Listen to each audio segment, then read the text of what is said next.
హరి ఓం శ్రీ గురుభ్యో నమః. హరి ఓం. కృష్ణం వందే జగద్గురుం, కృష్ణం వందే జగద్గురుం. ఆత్మస్వరూప బంధుగణ భగవద్గీత జ్ఞానయజ్ఞములో భాగంగా 4వ అధ్యాయం సనాతన ధర్మము యొక్క వ్యావహారిక ధర్మములో అత్యంత ముఖ్యమైనటువంటి ఘట్టములో మనము ప్రవేశించాం. ఈ అధ్యాయములో భగవాన్ ఏం చెప్పారంటే, భగవద్గీత అనేది కేవలము ఒక శాస్త్రం మనం చదువుతున్నాం అనేది కాదు. ఏ సృష్టికర్త సృష్టిని చేసి మన జీవన విధానం ఎలా ఉండాలి అనే ఒక మాన్యువల్, ఎలాగైతే మనం ఒక టీవీ ఫ్రిడ్జ్ కొనేటప్పుడు ఒక మాన్యువల్ బుక్లెట్ ఎలా ఇస్తారో, ఈ సృష్టి క్రియేషన్ అంటే సృష్టి జరిగిన తర్వాత అలాంటి మాన్యువల్ బుక్లెట్టే ఈశ్వరుని యొక్క జ్ఞానము, వేదం. అది కొంతకాలంకి ప్రాముఖ్యత తగ్గినట్లు అనిపించినప్పుడు అదే భగవాన్ శ్రీకృష్ణునిగా అవతరించి అర్జునునికి బోధించారు. ఆ వేదసారమే భగవద్గీత. మొదటి 8 శ్లోకములలో ఆ భగవద్గీత గొప్పతనం, మహత్యం, తరువాత అర్జునుని ప్రశ్నకు అవతారం యొక్క రహస్యం, అవతారానికి కారణం, అవతారం యొక్క స్వరూపం, ఆ అవతారం యొక్క ప్రయోజనం చెప్పారు. తరువాత ఆ అవతారం యొక్క కారణము, స్వరూపము, ప్రయోజనం ఎవరైతే యథార్థంగా తెలుసుకుంటారో వారు మోక్షం పొందుతారు అని చెప్పారు. జన్మ కర్మ చమే దివ్యం ఏవం యో వేత్తి తత్వతః త్యక్త్వా దేహం పునర్జన్మ నైతి మామేతి సోర్జున చెప్పారు. అయితే ఆ పరమాత్మని ఏ యథా మాం ప్రపద్యంతే, వారు ఏ రకంగా పరమాత్మను ఆశ్రయించి ఏ భావనతో, యద్భావం తద్భవతి అన్నట్లుగా పరమాత్మని అనేక విధములుగా వాళ్ళు ఉపాసన చేయవచ్చు, భజించవచ్చు. పసుపు ముద్దని భగవాన్ గణేష్గా ఉపాసన చేయవచ్చు. ఒక సాలగ్రామం తీసుకొని దాంట్లో సాక్షాత్తు సర్వవ్యాపి విష్ణు భజించవచ్చు, పూజించవచ్చు. యావత్ సృష్టి అంతా పరమాత్మ ఉన్నాడు కాబట్టి అణువులో కూడాను పరమాత్మను మనము దర్శించవచ్చును. కాబట్టి మనం కేవలం విగ్రహారాధకులము కాదు, ఇది స్పష్టం కావాలి. హిందువులు విగ్రహారాధకులు కాదు. ఎందుకు? మనము చిన్న ఆలంబన తీసుకుంటున్నాము, పసుపు తీసుకుంటున్నాము. అది భగవాన్ గణేష్గా దర్శిస్తున్నాం తప్ప పసుపుగా దర్శించట్లేదు. అందుకే లింగము అంటే ఏంటంటే, లింగ్యతే అనేన ఇతి లింగము అంటారు. అంటే గుర్తు, దేని సహాయంతో ఆ వెనకున్నటువంటి తత్వాన్ని దర్శిస్తారో దానికి లింగము అంటారు. సన్యాసికి కాషాయ వస్త్రము లింగము. అంటే సన్యాస లింగం ఏమిటి? కాషాయ వస్త్రము. మరి శివలింగం అంటే ఏంటి? అంటే ఏ లింగము ఆధారంగా గుర్తు ద్వారా శివుని మీరు దర్శిస్తారో దానిని శివలింగము అంటారు. సో ఇలా ఏ భావంతో వాళ్ళు ఈశ్వరుని భజిస్తారో ఆ రూపంగా ఈశ్వరుని వారికి దర్శనమిస్తారు. అందుకే ఎంతో మందికి మనం ఏకనాథ్ చూసుంటాం. ఒకసారి తల్లిదండ్రులు ప్రాతకాలంలోనే బయటికి వెళ్తారు. వెళ్తే, నాయనా, ఈరోజు నువ్వు విఠ్ఠల భగవానికి పూజ చేసి నైవేద్యం అక్కడ పెట్టి ఉండు అన్నారు. అలాగే తల్లిదండ్రులు వెళ్ళిపోయారు. ఏకనాథ్ ఆ పూజ చేసి ప్రసాదం విఠ్ఠల భగవాన్ ముందు పెట్టి అలాగ కూర్చొని వెయిట్ చేస్తున్నాడు. ఎందుకు? విఠ్ఠల భగవాన్ వచ్చి ఆ ప్రసాదాన్ని తింటారు, తిన్న తర్వాతనే నేను వెళ్ళాలి అని నిర్ణయించుకున్నాడు. ఉదయం 5 అయిపోయింది, 6, 7, 8 టైం అవుతున్నా భగవాన్ వచ్చి ప్రసాదం తినట్లేదు. అప్పుడు ఆ ఏకనాథ్ అత్యంత బాధతో దుఃఖిస్తూ రోధిస్తున్నాడనమాట. నేనేవేళ ఏం తప్పు చేశాను, ఏం అపరాధం తప్పయింది, నేను పెట్టే ప్రసాదం భగవంతుడు ఈశ్వరుడు తినట్లేదు అని బాధపడి ఏడుస్తున్నాడు, బాగా ఏడుస్తున్నాడు అన్నమాట. చివరికి ఆ విగ్రహం ఉండే విఠ్ఠల భగవాన్ బయటకు వచ్చి ఆ ప్రసాదాన్ని తిన్నారు. అప్పుడు తన యొక్క ఏడుస్తున్నటువంటి కన్నీరులను తుడుచుకొని ఆనందంగా ఇంటికి వచ్చాడు ఏకనాథ్. మధ్యాహ్నం కల్లా తల్లిదండ్రులు వచ్చి అడిగారు, ఏది నాయన ప్రసాదం అంటే. ఈవేళ భగవాన్ ప్రసాదం అంతా తినేశారన్న. వాళ్ళు నమ్మలేదు. ఎందుకంటే జీవితాంతం వాళ్ళు ప్రసాదం పెడుతున్నారు, నైవేద్యం తిరిగి తీసుకొని తింటున్నారు, అందరు ప్రసాదం పంచుకొని. ఏకనాథ్ చెప్పేసరికి నమ్మలేదు. మళ్ళీ వీళ్ళు చెక్ చేస్తే ఏకనాథ్కు మాత్రమే దర్శనం ఇస్తున్నారు, తల్లిదండ్రులకు ఇవ్వట్లేదు. దీన్ని బట్టి మీకు ఏమర్థమైంది? అత్యంత శ్రద్ధాభక్తి తప్పించి ఎలాగైతే రామకృష్ణ 10 రోజులు అయిపోయింది కానీ నాకు కాళీమాత దర్శనం కలగలేదని తనకి చింతాక్రాంతుడై నిద్ర లేక ఆహారం లేక తప్పించే వారికి ఆ ఈశ్వర దర్శనం కలుగుతుంది. అయితే ఏ ఈశ్వర దర్శనం బయట దర్శించారో అది ఆత్మ రూపంలో కూడా దర్శించినప్పుడే, అంటే బయట చూస్తే సగుణంగా ఉన్న ఈశ్వర, కళ్ళు మూసుకుంటే నిర్గుణ ఈశ్వర, అది తెలుసుకున్న వారే పూర్తి సత్యాన్ని తెలుసుకున్నవారు. అదే సంపూర్ణమైనటువంటి మోక్షం అని చెప్పారు. అయితే మరి చాలామంది మందబుద్ధులు, మూఢులు ఈ సత్యాన్ని అంత తొందరగా గ్రహిస్తారా? గ్రహించరు. ఎందుకు? వాళ్ళకి అంతఃకరణ కర్మయోగం చెయ్యలేదు, శుద్ధి అవ్వలేదు, అంతఃకరణ శుద్ధి కాలేదు. ఎందుకు? కర్మయోగం బాగా నిష్ఠతో చేయలేదు. అందువలన వాళ్ళు చిన్న చిన్న కోరికలు తీర్చుకోవడానికి చిన్న చిన్న విభూతులను, శక్తులను ఆరాధిస్తుంటారు. సో వాళ్ళకు వచ్చినటువంటి ఫలితాలు ఏవైతే ఉన్నాయో అవి అనిత్యములని చెప్తున్నారు భగవాన్.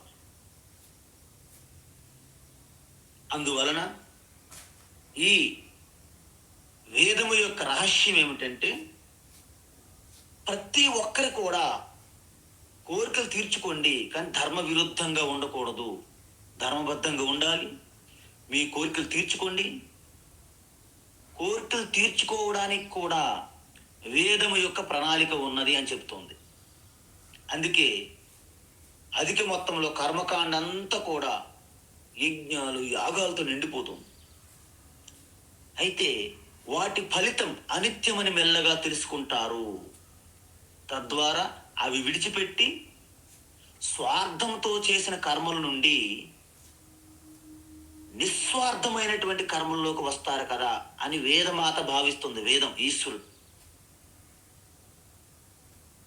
తరువాత ఆ నిష్కామ కర్మయోగము నుండి జ్ఞానయోగములోకి వచ్చి ఆ శాస్త్రము గురువు ద్వారా తెలుసుకొని శ్రవణము, మననము, నిధిధ్యాసనం చేసి ఆత్మదర్శనం కలుగుతుంది, మోక్షం అని చెప్పింది శాస్త్రం. అయితే దానికోసమే ఈ యొక్క వేదం ఏం చెప్తుంది?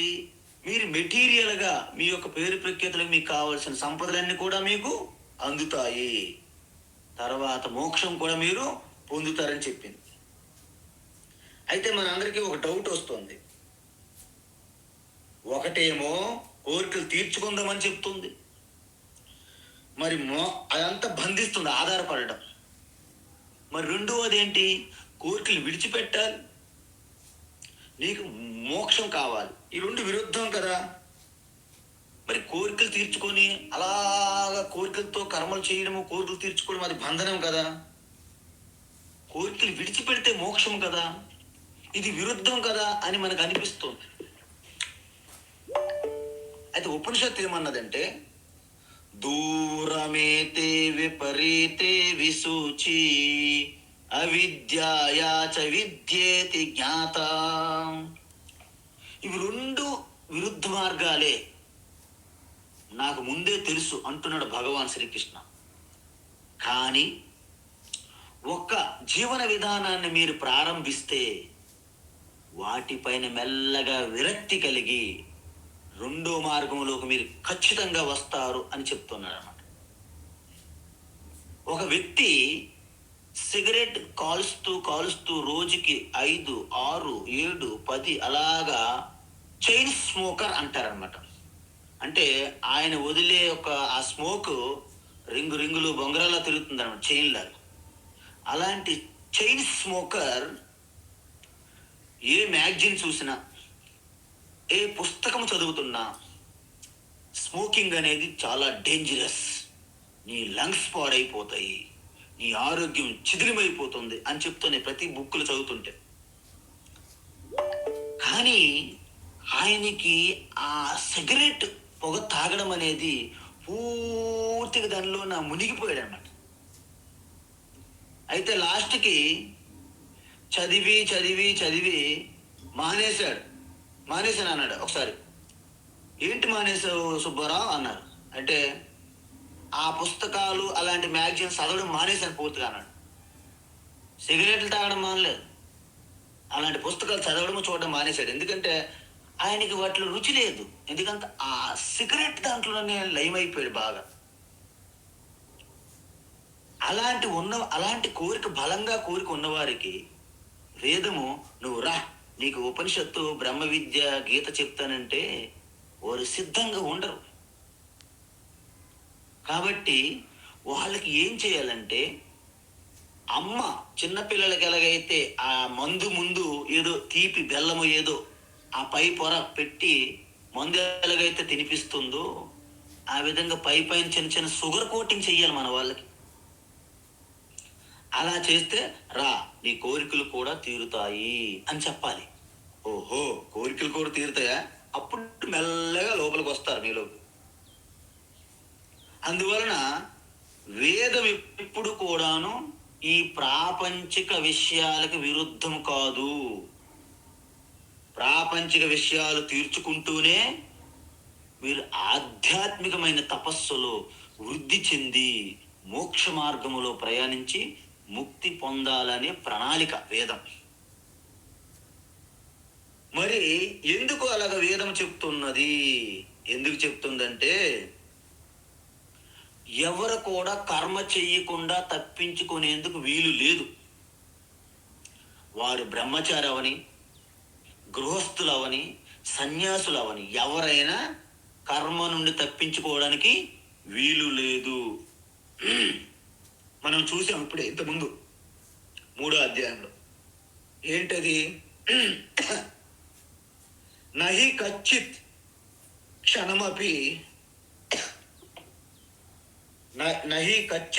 క్షణమపి జాతు తిష్టత్య కర్మకృత్. ఒక క్షణం కూడా మనము కర్మ చేయకుండా జీవించలేము. ఎందుకు? ఈ శరీరం అనేది ప్రకృతి నుండి వచ్చింది. ప్రకృతి అంటే 3 గుణములు, అవి నిరంతరము కదులుతూనే మారుతూనే ఉంటాయి.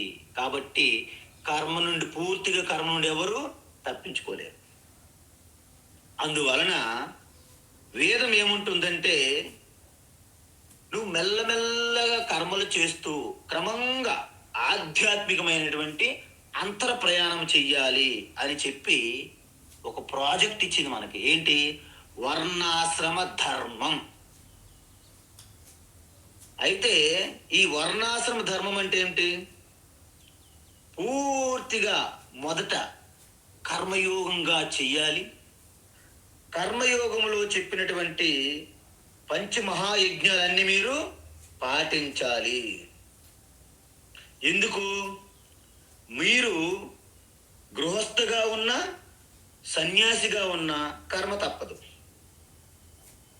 అదేవిధంగా బ్రాహ్మణ వర్ణమైన, క్షత్రియ వర్ణమైన, వైశ్య, శూద్ర ఏ వర్ణమైన కర్మ తప్పదు. అందువలన గృహస్థాశ్రమం వదిలేసి సన్యాసం స్వీకరిస్తానని కొంతమంది భ్రమిస్తారు. వాళ్ళకి ఇంటి పనులు ఉండవు, ఆశ్రమంలో ఉన్నటువంటి క్లీనింగ్ పనులన్నీ ఉంటాయి అక్కడ. కాబట్టి ఆశ్రమంలో మీరు ఇంకా నాకు ఇంకేం పని ఉండదని భ్రమపడొద్దు. అక్కడ కూడా ఇవే పనులు చేస్తారు, కాకుంటే కర్మయోగము సేవ అని పేరుతో చేస్తారు అక్కడ. అయితే మరి కర్మకి ముగింపు ఎప్పుడు? మీ శరీరం మరణించినప్పుడు వరకు ఈ కర్మ వదలదు అని తెలుసుకోవాలి మనం. అయితే మరణిస్తే కర్మ వదిలిపోతుందా? మీకు వదిలిపోతుంది, చుట్టూ ఉన్న వాళ్ళు పని తగులుతుంది బాగా. ఎందుకంటే దహన సంస్కారాలు చేయాలి కదా మనకి. సో ఈ విధంగా ఈ సృష్టి అంతా చిన్న చిన్న అణువుని గమనించండి మీరు. అంటే చిన్న ఇసుక రేణువు నుండి సూర్యుడి వరకు నిరంతరం వాటి వాటి స్థాయిల్లో కదులుతూనే ఉంటాయి, వాటి కక్షల్లో. ఎవ్వరు కూడాను కర్మ నుండి అతిక్రమించరు. అయితే మీ అందరూ ఒకటి గమనించాలి. ఈవెన్ మామిడి చెట్టు మామిడి పండ్లు ఇస్తుంది కదా, ఆ పండు మనం తింటాము, ఆ లోపల ఉన్నటువంటి గుజ్జు టెంక బయట విడిచిపెడతాం. అంటే ఆ మామిడి పండు గుజ్జు లాంటి దాని ద్వారా సమాజం కోసం సేవ చేస్తూ తన కళ్యాణం అయినటువంటి ఆ విత్తనం ద్వారా తన సంతతి కూడా పెరుగుతూ చూశారు. అంటే ఈ సమాజంలో ప్రతి ఒక్కటి కూడా ఆ ఈశ్వరుని యొక్క నియమాలను పాటిస్తూనే ఉంది, ఒక్క మనుషులు తప్ప. అందువలన కృష్ణ పరమాత్మ ఏమంటున్నాడంటే కర్మనా బధ్యతే జంతు, సకల ప్రాణులు మనుషులు కర్మల ద్వారా బంధించబడి ఉన్నది. అది రూలు. ఎందుకంటే దాని నుండి తప్పించుకోవాలంటే జ్ఞానం ఒక్కటే మీకు ఆ మెడిసిన్ మందు. మరి ఆ జ్ఞానం ఎలా పొందాలి? జ్ఞానం వల్ల కర్మకి, కర్మఫలానికి ఎలా విడిపిస్తుంది మనల్ని అనేదే ఈ అధ్యాయం యొక్క ఉద్దేశం. జ్ఞానం ఎంత గొప్పదంటే అది అద్భుతమైనటువంటి అస్త్రం, అంటే ఒక బ్రహ్మాస్త్రం లాంటిది అన్నమాట. ఎందుకంటే సాక్షాత్ కృష్ణ పరమాత్మ అంటున్నాడు, ఏ అర్జున నన్నే చూడు. ఏంటి చూడాలి? నేను పుట్టిన జైల్లో, భయంకరమైనటువంటి కారాగారంలో పుట్టాను. అలా పుట్టి వెంటనే ఆ యొక్క రాక్షసుల మూకలు నా ఎంట పడేవి నన్ను అంతమొందించడానికి. వాటిని ఎదుర్కొంటూ ఆ రాక్షసుల అసురులను నుండి కాపాడుకుంటూ అలాగ వస్తూ నేను ఏ పని చేస్తున్నా నేనే చేస్తున్నాను అనే అభిమానం లేకుండా నేను చేయడం వలన ఈ కర్మకి ఆ బంధనములో చిక్కుకోకుండా నేను ఒక లీలలుగా చేస్తున్నాను అని చెప్పారు. అంటే ఏంటి? తస్య కర్తారమపి మా విద్య అకర్తారం అవ్యయం అన్నారు అక్కడ మనకి శ్లోకంలో. అంటే ఏంటి? ఆ కర్మల నుంచి నేను తప్పించుకోవట్లేదు అర్జున, ఆ కర్మలన్నీ నేనే చేశాను, కానీ వాటికి నా అంతరంగ అంటే నా యొక్క అంతరాత్మగా నేను వీటికి కర్తను కాదు అనే భావంతో నేను చేయడం వలన నేను నిరంతరము అవ్యయ స్వరూపంగానే ఉన్నాను. ఎలాగా? నిర్వికార రూపములోనే ఉంటాను. అందుకే ఒకరు అడిగారంట కృష్ణ పరమాత్మకి, మీరు ద్వారకా నగరం అద్భుతంగా కట్టావు కృష్ణ అన్నాడు. నేను ద్వారకా నగరాన్ని నేనేం నిర్మించలేదు అన్నారట ఆయన. అదేంటి అందరూ నువ్వే కదా కట్టారంటున్నారు? అందరు అంటున్నారు, కానీ నేను కట్టాననే భావంతో నేను ఎప్పుడు ద్వారకా నిర్మించలేదు అన్నట్టు ఆయన. సో ఈ విధంగా ఈశ్వరుడు కూడా తన యొక్క సృష్టి కర్మ, ఈ జగత్తు సృష్టి అనే కర్మ ఆయనకు ఉంది. మరి సృష్టి తర్వాత అలాగ డేటాలతో కడుక్కొని కూర్చుంటాడా? దాన్ని స్థితిగా చూడాల్సిన కర్మ బాధ్యత ఈశ్వరునికే ఉన్నది. ఈ రెండు బాగానే ఉన్నాయి. మరి మూడో కర్మ, మరి తనకి ప్రళయంలో చేయించడానికి ఆయనే చెయ్యాలి. ఎంత బాధాకరమైనటువంటి ప్రళయం చేసే ఈశ్వరుడి కర్మ. కానీ మూడింటి అందు కూడాను ఎటువంటి ఆసక్తి లేకుండా, రాగము ద్వేషము లేకుండా, గుణాతీతంగా, పుణ్యపాపాలకి అతీతంగా ఉంటాడు ఈశ్వరుడు.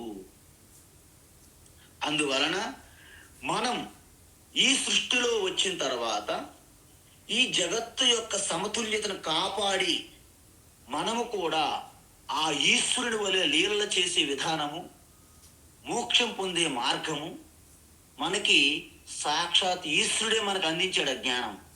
అదే వేదము అంటారు, వేదాలు. అందువలన మన ఇష్టాయిష్టాలకి, అంటే ఒక వ్యక్తిగత ఇష్టాయిష్టాలకి, సమాజం యందు మీ యొక్క బాధ్యతకి, మీరు రెండింటి మధ్య ఘర్షణ వస్తుందేమో స్వామీజీ.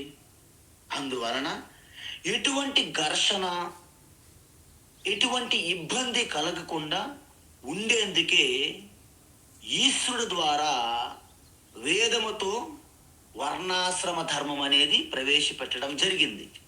అందువలన వర్ణాశ్రమ ధర్మములో ప్రతి వ్యక్తిగతంగా వృద్ధి చెందుతూ పైకెళ్తుంటాడు.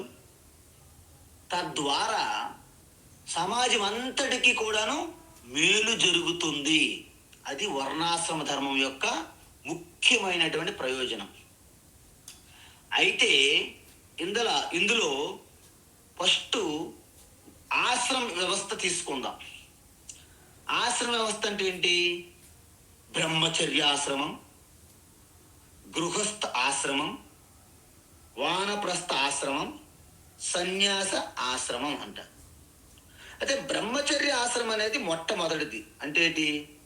మీరు విద్యార్థిగా, గురుకుల వాసిగా కానీ, గురువు ద్వారా ఉపదేశాన్ని పూర్తిగా తెలుసుకొని, అంటే ఏంటి, మీకు ప్రాపంచిక అవసరాలైనటువంటి తిండి, బట్ట, ఉండడానికి గూడు, ఇవి కామన్, అందరికీ కావాలి. సో అటువంటి సాధారణంగా కావలసినటువంటి అవసరాలు వద్దని వేదం ఎప్పుడూ చెప్పదు మనకి. కానీ వాటితో పాటు మీరు ఆధ్యాత్మికంగా ఎదగాలని మీకు ఆ జ్ఞానం అందిస్తుంది.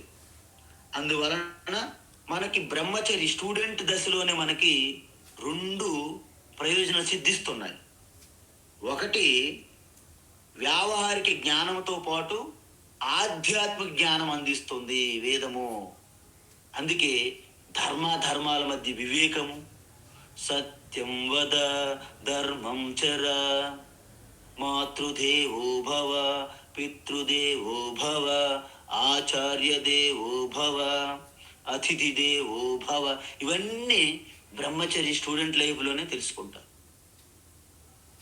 అందువలన ప్రతి పెద్దవాళ్ళందరికీ గౌరవిస్తూ నమస్కరిస్తారు, చిన్నవాళ్ళకి ప్రేమిస్తారు, ప్రకృతిని ఆరాధిస్తారు అన్నమాట. బ్రహ్మచర్య ఆ ఆశ్రమంలో నేర్పుతారు ఉపదేశం. ఆ జ్ఞానంతో గృహస్థాశ్రమంలో ప్రవేశిస్తారు. అంటే గురుకులములో నేర్చుకున్న ఆ జ్ఞానంతో ఎలా ఆచరణలో పెట్టాలి అంటే మనకు ఆల్రెడీ చెప్పాం, పంచమహాయజ్ఞాలు. అందుకే వేదము అంటే నువ్వన్నీ సాధించు, పేరు ప్రఖ్యాతులు, డబ్బు, ధనము, ఆస్తులు, పాస్తులు అన్నీ సాధించు ధర్మబద్ధంగా. సాధించిన తర్వాత ఒక పంచమహాయజ్ఞం అనే రూపములో, కర్మయోగములోకి నువ్వు మెల్లగా మారాలి. అందువలన ఆ వేదం ఏం చెప్తుందంటే, మెల్లమెల్లగా నీ బయట సంపాదనతో పాటు అంతర్ముఖంగా ఉన్నటువంటి ఆ గొప్ప ఆధ్యాత్మిక సంపద కూడాను వృద్ధి చెందుతుంది అని చెప్తుంది. అందుకే మనకి వేదములు ఏమన్నారు? నీకు అన్ని సమకూరాలి, నువ్వు గొప్పవాడు అవ్వాలి, నీకు వస్తువులు, వస్త్రాలు, డబ్బు, ధనము, గోవులు అన్ని పుష్కలంగా నీకు రావాలి అని వేదం కూడా చెప్పింది. ఆవహంతి వితన్వానా కుర్వాణా చీరమాత్మనః వాసాంసి మమ గావశ్చ అన్నపానే సర్వదా తతో మే శ్రియమావహ అన్నది. యశో నేసా నిస్వాహ శ్రేయాన్య వశ్యసో సా నిస్వాహ అన్నది.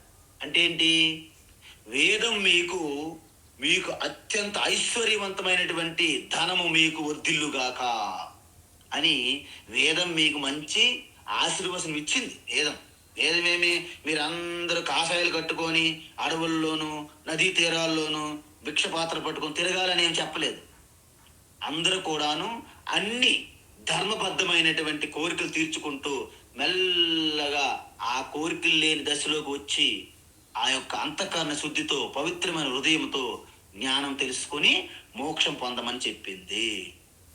అందుకే ఇంకొకటి ఏమంటుంది వేదము? మీ యొక్క రోజు ఆరంభము ఈశ్వరుని స్మరణతో జరగాలి. అంటే ఈశ్వర స్మరణతోనే ప్రారంభించాలి రోజు. మనము ప్రతిదినము ఈశ్వరుని చింతనతోనే అన్ని పనులు మీ వృత్తి చేస్తూ ఉండాలి.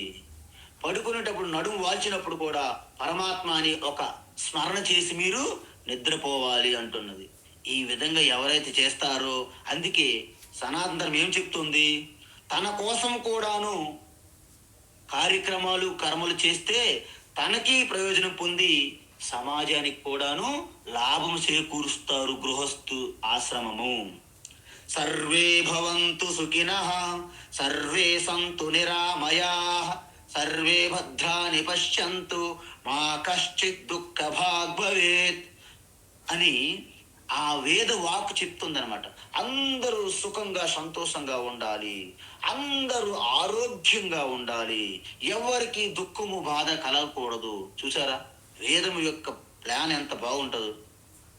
అందువలన గృహస్థులుగా ఉంటూ ఈశ్వరునికి ఆరాధించడము, పూజలు చేయడం ద్వారా దేవయజ్ఞము, మన తర్పణాలు శ్రాద్ధము చేయడం వలన పితృదేవతలకి తృప్తి చేయడము, అలాగే రోజు ఈ వేదం సంబంధించినటువంటి భగవద్గీత లాంటివి ఉపనిషత్తులు అధ్యయనం చేయడం వలన బ్రహ్మయజ్ఞము, అనాథులకి అంటే ఎవరైతే సామాజికంగా బాధపడుతున్నారో, దుఃఖిస్తున్నారో, ఆకలిగా అలమటిస్తున్నారో వాళ్ళకి చేయూత సేవ చేయడం ద్వారా మనుష్య యజ్ఞము, చుట్టూ ఉన్నటువంటి ప్రాణులకి పరిసరాలను పరిరక్షించడం ద్వారా భూత యజ్ఞము, అంటే పంచమహాయజ్ఞాలు నిరంతరము చేస్తూ గృహస్థాశ్రమం నుండి అత్యంత ఉన్నతమైనటువంటి స్థితిలోకి మీరు రావచ్చును అని చెప్పారు. అయితే తర్వాత వానప్రస్థము అన్నారు. అంటే ఏంటి? గృహస్థులు చాలా బిజీగా ఉన్నటువంటి మీరు మెల్లగా ఆ చిక్కులు విడిచిపెట్టి ఆ అధికారాలు బాధ్యతలు తర్వాత పిల్లలకి అప్పగిస్తూ మెల్లగా బయటి చేసే పూజల కంటే అంతర్ముఖంగా అంటే జపము, ఉపాసన, పారాయణం వీటి పని ఎక్కువగా టైం కేటాయిస్తే దాన్ని వానప్రస్థాశ్రమం అంటారు.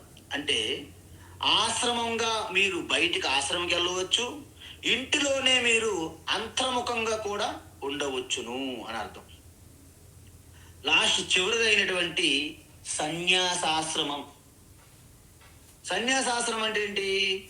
అంటే వాస్తవానికి ఇంటి నుండి పూర్తిగా బయటికి వెళ్ళి మీరు సన్యాసాశ్రమం స్వీకరించవచ్చును, లేదా మీలో రోజు రోజుకి ఆ విరక్తి భావన, వైరాగ్యం పెంచుకోవచ్చును.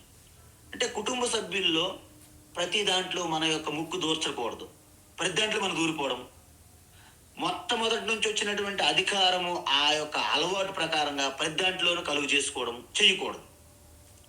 మీరు చేసే ప్రతి శారీరకంగా కానీ మానసికంగా కానీ ఈశ్వరునికి అర్పిస్తే దాన్నే సన్యాసాశ్రమం అంటారు. అంటే మానసికంగా మీరు కర్తలు కాదు, నడిపించేదంతా నారాయణుడే. అర్థమవుతుందా? మొత్తం శివుని ఆజ్ఞ లేని శివమైన కుట్టదు అనే ఒక సిద్ధాంతముతో అంతా ఆ ఈశ్వరుడి లీల, ఆయన కృపా కటాక్షమే ఈ యొక్క యంత్రం నడుస్తుంది అని మీ శరీరాన్ని ఒక వాహనంగా చూస్తారు. అప్పుడు దాన్ని సన్యాసాశ్రమం అంటారు. దీంట్లో భగవద్గీత లాంటి ఆత్మ విద్య ప్రధానం. అంటే శ్రవణము, మననము, నిధిధ్యాసనంగా ఉంటుంది. కాబట్టి దీనికి జ్ఞానయోగము ప్రధానంగా ఉండే ఆశ్రమాన్ని సన్యాసాశ్రమం అంటారు. సో ఈ విధంగా మీరు ఎప్పుడైతే ఆశ్రమ వ్యవస్థ మీరు శ్రద్ధాభక్తితో నిష్ఠగా చేస్తే మీలో ఒక మెచ్యూరిటీ వచ్చేస్తుంది. ఎలాగా?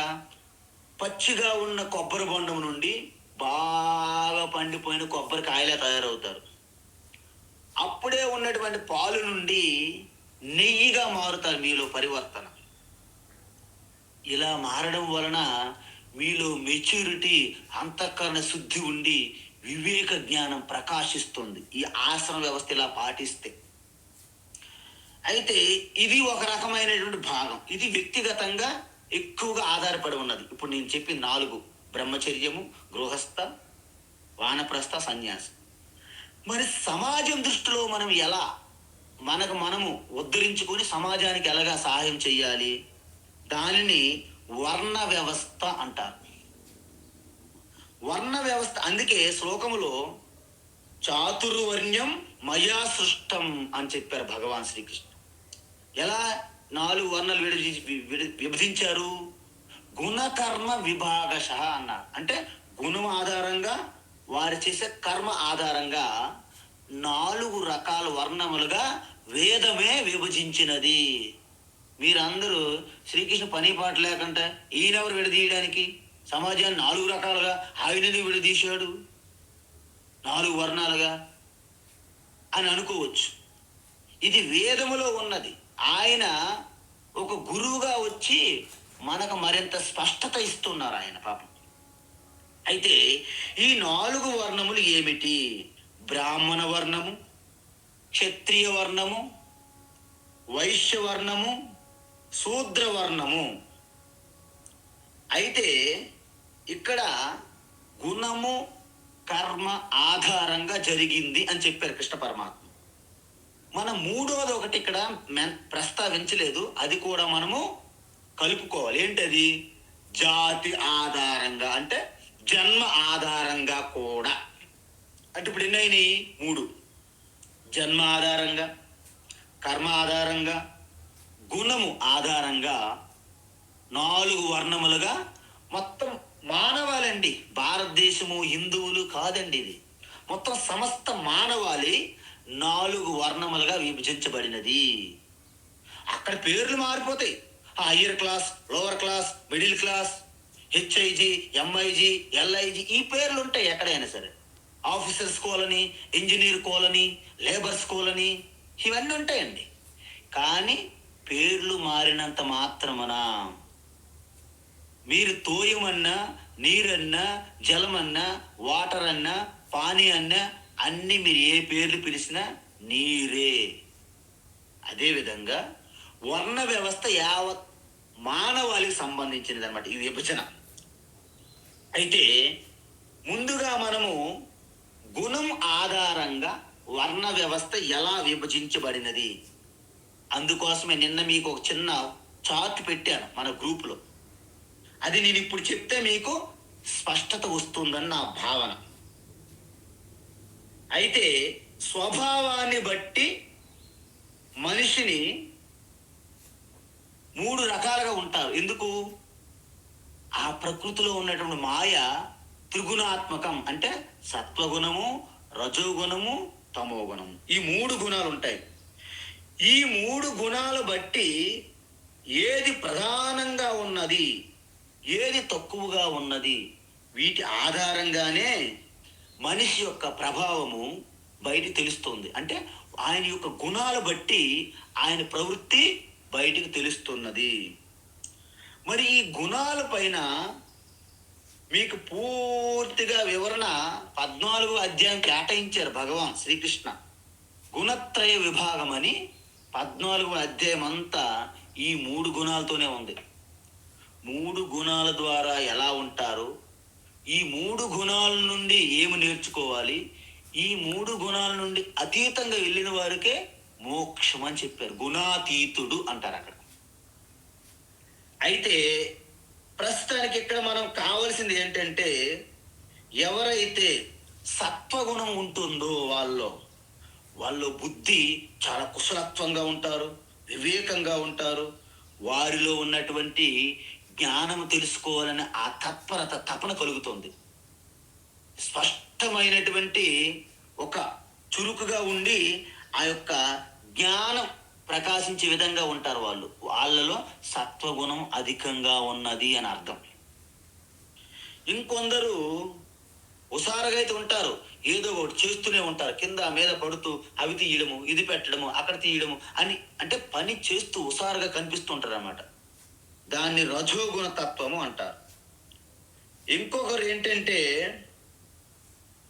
ఒక్క క్షణం కూడాను ఖాళీగా ఉండకుండా స్వార్థంగా ఏదైనా సంపాదిద్దాం సంపాదిద్దాం సంపాదిద్దాం అనే ఒక భావంతో ఉంటారు. దాన్ని రజోగుణం ఉండి తమో గుణం ఉన్నది కాబట్టి స్వార్థము, అది వేరే రకం. లాస్ట్ రకం ఏంటంటే, ఎక్కడ కూర్చుని గొంగ అక్కడే అన్నట్టు వారు ఎక్కడ కూడా చెలించరు, కదలరు, బద్ధకస్తులుగా నిద్రతో ఆవులింతలతో ఉంటారు ఎక్కడికక్కడ. అది మరికంత ప్రమాదమైనటువంటి తమోగుణ ప్రభావం అన్నమాట. సో ఈ విధంగా మొట్టమొదటిసారి మనం చూసుకుంటే బ్రాహ్మణ వర్ణము. ఇప్పుడు ఎందుకు చెప్పానంటే, ఈ శ్లోకములో మనం చెప్పబోయే విషయము మీరు బయట ఎక్కడ ఇంత క్లారిటీ మీకు రాదు. అది ఒక శ్రీకృష్ణ భగవాన్ ఈ 13వ శ్లోకంలో చెప్పి ఉన్నారు. కాబట్టి ఇది మీకు ఎంత టైం తీసుకున్నా పర్వాలేదు, కానీ మీకు పూర్తిగా స్పష్టత ఇవ్వాలని నా ఉద్దేశం. అయితే మొదటి రకంలో సత్వగుణం ప్రధానంగా ఉంటుంది, దానికంటే తక్కువ స్థాయిలో రజోగుణం ఉంటుంది, దానికంటే తక్కువ స్థాయిలో తమోగుణం ఉంటుంది. మీకు చార్ట్లో చెప్పాను. బ్రాహ్మణ వర్ణం అంటే ఏంటి? ఎక్కువ మోతాదులో సత్వగుణం ఉంటుంది, దానికంటే తక్కువ రజోగుణము, దానికంటే తక్కువ తమోగుణము. అయితే దాని యొక్క లక్షణం ఏమిటి?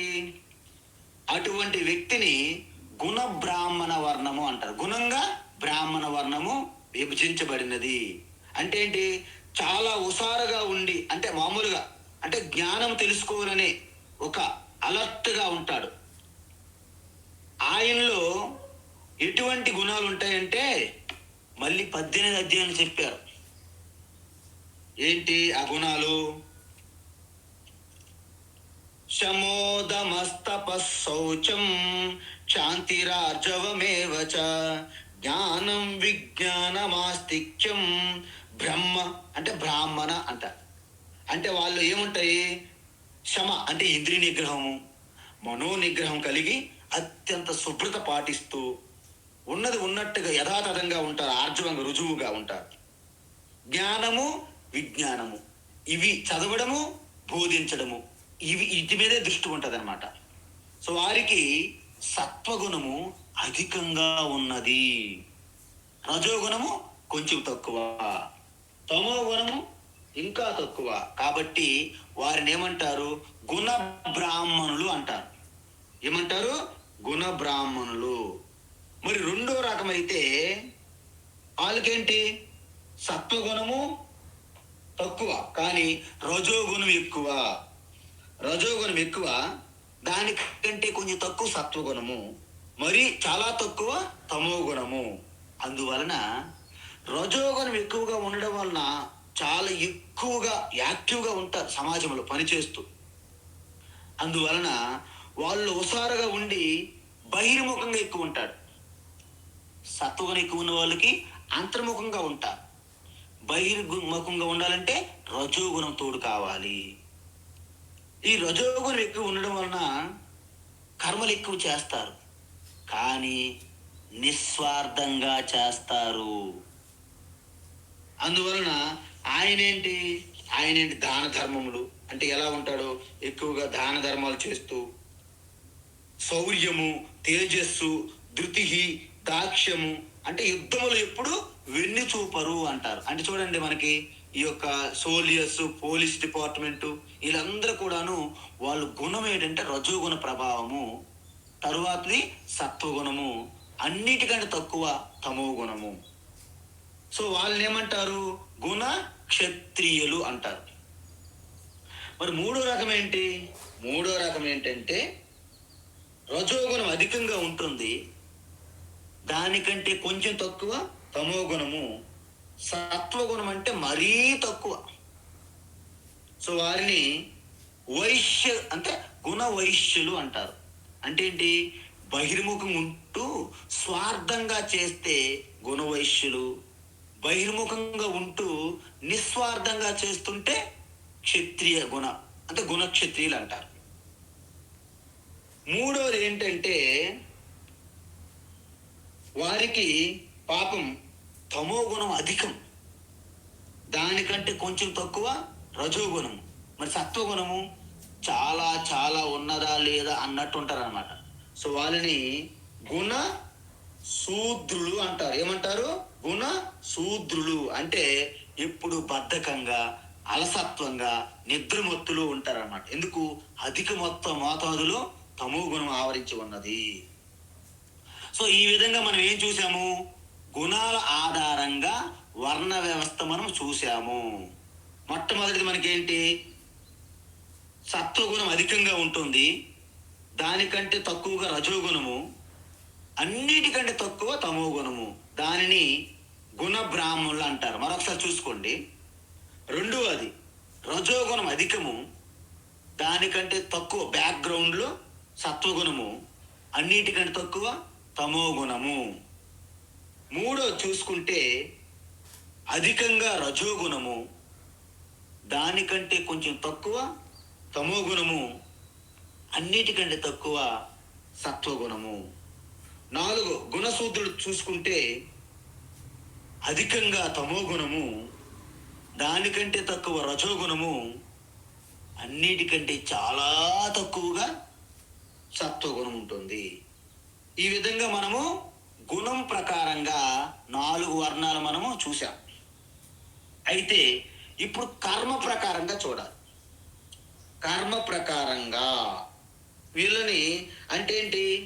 ఎవరైతే అంటే మామూలుగా పరావిద్య కానీ, అపర విద్య కానీ, లౌకిక విద్య కానీ, వేదాంత ఆధ్యాత్మిక శాస్త్రాలు కానీ ఎవరైనా సరే చదివి ఎవరైతే బోధిస్తారో వాళ్ళందరూ కూడాను కర్మ బ్రాహ్మణులే. ప్రపంచం మొత్తం యూనివర్సిటీలో కానీ, స్కూల్స్ కానీ ఎక్కడ ఎవరు బోధించినా అంటే టీచర్లందరూ, మెడికల్ కాలేజ్ ప్రొఫెసర్ లెక్చర్లు అందరూ, ఇంజనీరింగ్ కాలేజీలో ఉన్న వాళ్ళు టీచర్స్ అందరూ, సర్వం టీచింగ్ స్టాఫ్ అంతా కూడా కర్మ బ్రాహ్మణులే.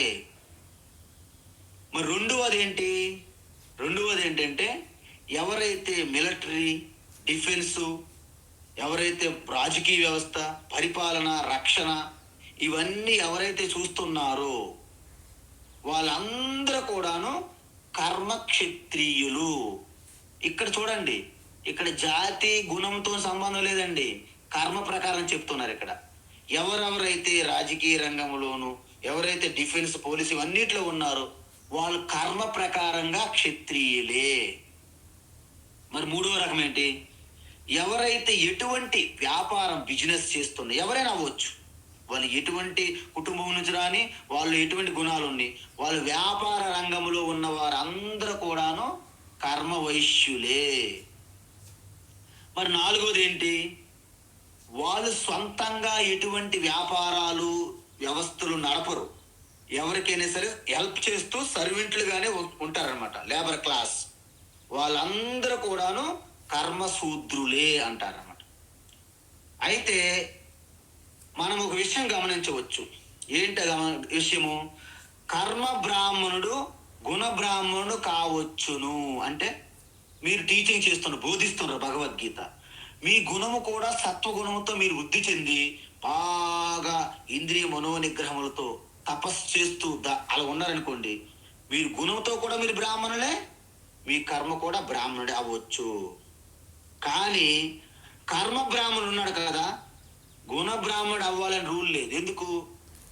కర్మ బ్రాహ్మణుడు అంటే నేను టీచర్ని, సన్యాసిని, నేనేమో రుద్రాక్ష మాలలు గారు వ్యాపారాలు పెట్టుకున్నాను అనుకో వెనక పక్కన, నేను కేవలము కర్మ బ్రాహ్మణుడే కాదు, నేను కర్మ వైశ్యుని అవుతున్నప్పుడు. ఎందుకు?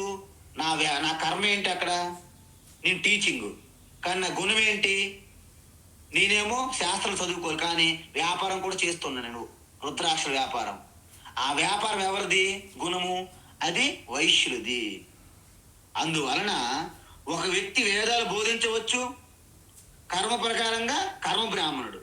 కానీ ఆ వేదముల యొక్క పుస్తకాలు అమ్ముతూ లాభం పొందాడు అనుకోండి, ఆడేమవుతాడు?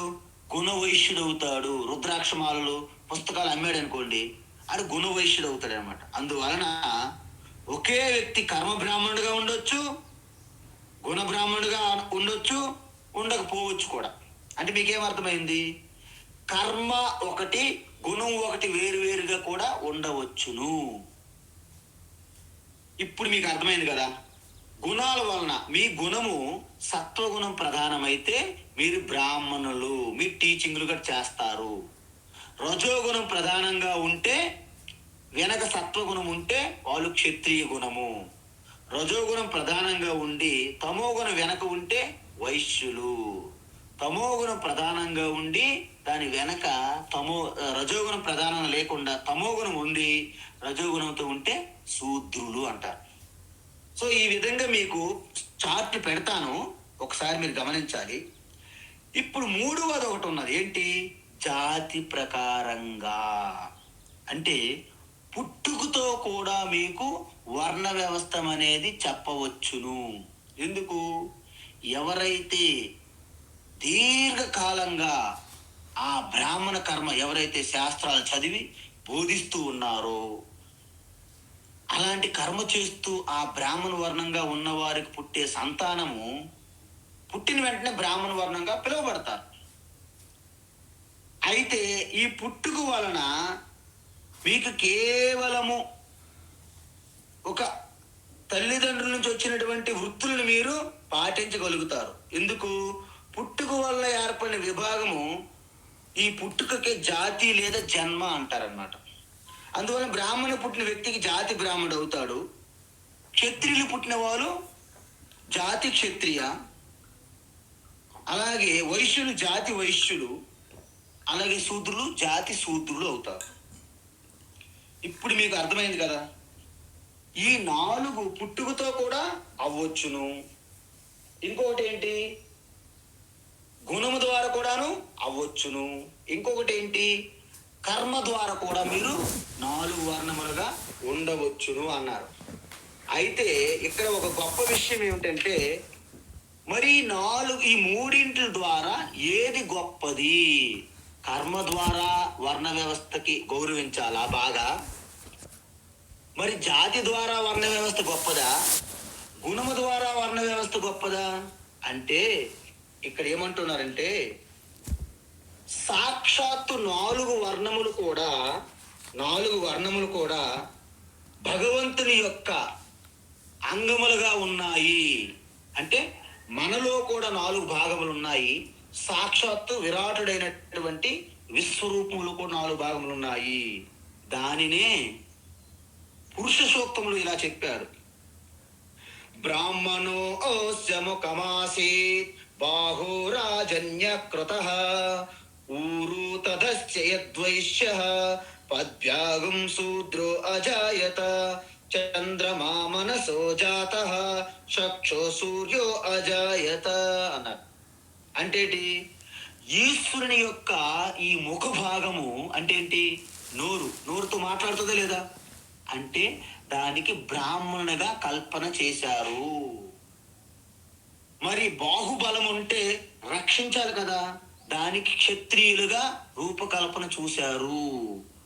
మరి అంతటికి ఆధారం ఇచ్చే తొడల భాగం, ఆ యొక్క ఉరు అంటే తొడల భాగం నుండి అది క్షత్రియ. మూడింటికి రక్షించే ఆధారంగా సేవ చేసే భాగము పాదములు. ఇప్పుడు మీరు చెప్పండి, మీ యొక్క భుజములు గొప్పవా, పాదములు గొప్పవా? తొడలు గొప్పవా, మీ తల గొప్పదే? అలా ఉంటుందండి? అన్నీ గొప్పవే. ఏది లేకపోయినా మనకి పని కాదు. కాబట్టి జన్మ ద్వారా ఎవరిని కూడాను జన్మశూద్రులు తక్కువ వాళ్ళు, జన్మతః బ్రాహ్మణులు గొప్పవాళ్ళు అంటే అది అపరాధము, అది పాపము అని చెప్పారు శాస్త్రంలో. జన్మ మూలంగా మీరెవరిని చిన్నవాళ్ళు పెద్దవాళ్ళుగా అనుకోకూడదు. ఇప్పుడు మన దౌర్భాగ్యం ఏంటంటే, మన దేశంలోనూ మొత్తం ఎలా సంస్కృతి మారిందంటే జన్మ ఆధారంగా మనము గౌరవిస్తున్నాము. ఇది విరుద్ధం, శాస్త్ర విరుద్ధం. జన్మ ఆధారంగా అందరూ సమానమని శాస్త్రం చెప్తుంది. మనం బయటేమో జన్మ ఆధారంగా, కులాల ఆధారంగా, జన్మ ఆధారంగా మనము అంత రాద్ధాంతాలు, అపరాధాలు, అన్యాయాలు, అధర్మాలు చేస్తున్నాం. కాబట్టి జన్మ ఆధారంగా ఎవరు గొప్పవారు కాదు, ఎవరు తక్కువ వారు కాదు. ఇది ఒకటి మీరు గుర్తుపెట్టుకోవాలి, మొట్టమొదటి లెసన్. అయితే కర్మ ద్వారా ఏమైనా ఎవరు గొప్పవారు తక్కువవారు ఉంటారా? అస్సలు లేరండి.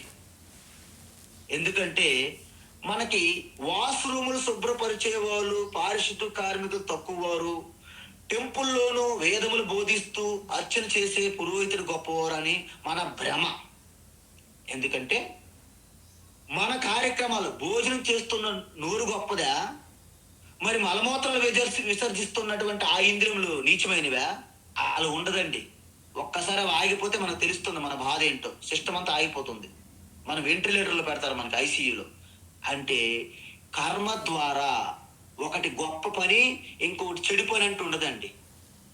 వంట, క్లీనింగు, టీచింగు, వ్యాపారము, మిలిటరీ, పరిపాలన, అన్ని పనులు కూడాను ఈశ్వరుని యొక్క కర్మ ఆధారంగా వచ్చినాయి. కాబట్టి అన్ని కార్యక్రమాలు, కర్మలు గొప్పవే. అందువలన పారిశుద్ధ్య కార్మికులకు కూడాను పాద ప్రక్షాళన చేసి ఆ మధ్యన పూజ చేశారు మన ప్రధానమంత్రి నరేంద్ర మోడీ గారు. కాబట్టి మీరు కర్మ ఆధారంగా విభజించకూడదు. కానీ సమాజం ఏమైంది? ఇప్పుడు కర్మ ఆధారంగా విభజించింది. అందువలన మనము దానికి మూల్యం చెల్లించుకుంటున్నాం. అయితే మరి దేని ప్రకారంగా మనం గౌరవించాలి? గుణం ఆధారంగా మనము గౌరవించాలి. కాబట్టి ఎవరైతే సత్వగుణ సంపన్నులుగా ఉంటారో ఆ గుణం ఆధారంగా మనం వారిని గౌరవించి తీరాలి. గుణం ఆధారం అంటే ఏంటి? సత్వగుణములో ఉన్నటువంటి వారికి గుణ బ్రాహ్మణ అంటారు. రజోగుణం ప్రధానంగా ఉండి తక్కువ సత్వగుణం ఉంటే గుణ క్షత్రియ. రజోగుణం అధికంగా ఉండి తమోగుణం తక్కువ ఉంటే గుణ వైశ్య. తమోగుణం అధికంగా ఉండి రజోగుణం తర్వాత ఉంటే గుణ శూద్ర. దీన్ని బట్టి మనకేమైంది? గుణశూద్రుడు గుణ వైశ్యుడుగా మారాలి. ఎలా? ఆ తమో గుణాన్ని తగ్గించుకుంటూ. గుణ వైశ్యుడు గుణ క్షత్రియుడిగా మారాలి, రజోగుణము తమో గుణం తగ్గించుకొని. గుణ క్షత్రియుడు గుణ బ్రాహ్మణుడిగా మారాలి. ఎలాగా? పూర్తిగా రజోగుణం తమో గుణం తగ్గించి సత్వగుణం పెంచుకొని. ఈ విధంగా పుట్టిన ప్రతి వ్యక్తి గుణ బ్రాహ్మణుడిగా ఎదిగి ఆ గుణాల నుండి అతీతం వెళ్ళి గుణాతీతుడిగా మోక్షం పొందాలని ప్రణాళిక. కాబట్టి రేపు కూడా మరి కాస్త వివరణ ఈ శ్లోకం మీద చూసి ముందుకెళదాం. హరి ఓం తత్సత్. సర్వం శ్రీకృష్ణార్పణమస్తు.